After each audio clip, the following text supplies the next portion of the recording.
Tubahaye ikaze inshuti bakunzi bani Bisangwe TV aho muri hirya no hino, amajyaruguru, amajyepfo, iburengerazuba, iburasirazuba, umujyi wa Kigali. Mwese tubahaye ikaze. Iyi ni Bisangwe TV nko musanzwe mubimenyereye. Ngende Frank Mario Sebudandi. Inkuru tubazaniye ni inkuru y'akababaro ivuga ku muhanzi Uwimana Aime. Ese Uwimana Aime yaba iki? Niyo nkuru tugiye kubabwira cyangwa se tugiye kubarambura muri aka kanya. Gusa nugende udakanze kuri subscribe cyangwa ngo kande ku kimenyetso cy'inzogera kugira ngo utazajya ucikwa n'ibyo tukugezaho umunsi ku wundi. Kindi kandi sangiza abandi iyi nkuru, ndetse nugende utadusigiye igitekerezo cyawe ahanditse comment ahagana hepfo. Ngende Frank Mario Sebudandi naho mukanya.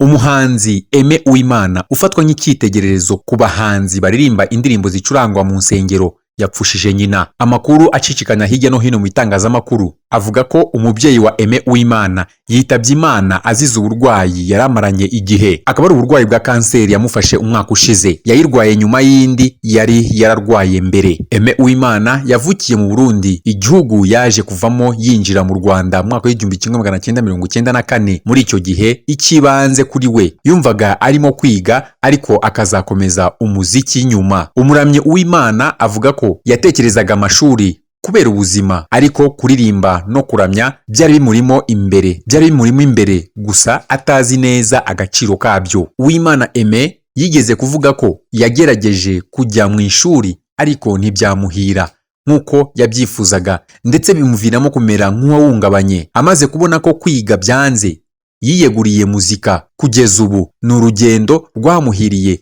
dore ko nayo yari impano ye. Guhungabana kwa Uwimana byatumye umubyeyi we uyu witabye Imana yibaza byinshi, ariko akomeza kumuba hafi, ndetse ibyo byatumye ashimangira ko ari intwari ikomeye mu buzima bwe. Uwimana Aime izina rye ryazamuwe n'indirimbo nyinshi zirimo Muririmbire Uwiteka, Une lettre d'amour, Ngwino mukiza twibanire, Iminsi yose, Urwibutso, Inkovu z'urukundo n'izindi. Uwimana afite umugore n'abana batatu. Yatangiye gukora umuziki mu mwaka w'1994 amaze kwakira Kristo nk'umwami n'umukiza we. Aime Uwimana benshi bamwita Bishop w'abahanzi. Uyu muririmbyi ni umwe mu baririmbyi bataramye mu gitaramo gikomeye cyane cy'umuhanzi w'icyamamare ku isi witwa Don Moon. Aime Uwimana ni umuhanzi ukomeye mu muziki wa gospel hano mu Rwanda, ndetse benshi bamufatiraho icyitegererezo.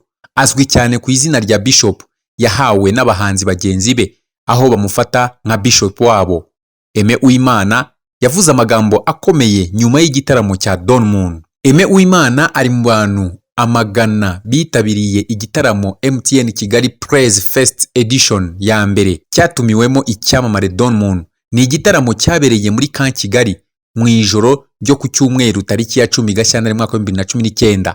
Abahanzi baririmbye muri iki gitaramo ni umunyamerika w'icyamamare Don Moon, Israel Mbonyi, Afleo Rwanda, Dina Uwera n'abandi. Aime Uwimana mu gitaramo cya Don Moon yatangaje ko yashimishijwe cyane n'igitaramo cya Don Moon. Yanatangaje isomo buri muhanzi akwiye kwigira kuri Don Moon. Yagize ati: "Ewana, kiriya gitaramo cyanejeje pe. Icyanshimishije cyane nuko ntabwo yari just performance, yatuyoboye mu mwanya wo kuramya data Imana. Ikindi twakwigiraho nuko nkurikije ubuhamya bwe, worship ni lifestyle ye, no kwandika indirimbo ze abijyanisha n'ubuzima bwe bwa buri munsi. Ari real, bituma agira umwihariko kuko umuntu wese abaye we, worship yagira imbaraga." Ntabwo naningambiriye kubabwira ibijyanye n'igitaramo cya Don Moon kuri Aime Uwimana, ariko ni kimwe mu bigaragara yuko ari umuhanzi ukomeye hano mu Rwanda.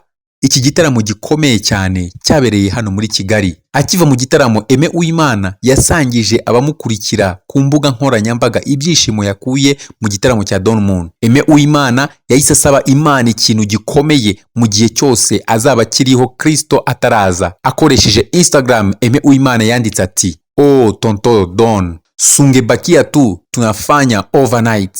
Mbega uburyohe mu kubaho kw'Imana, mbega umuramyi unyuza ubuzima bwe mu ndirimbo. Nishima ko nzaba nkiriho Kristo abaye ataraza.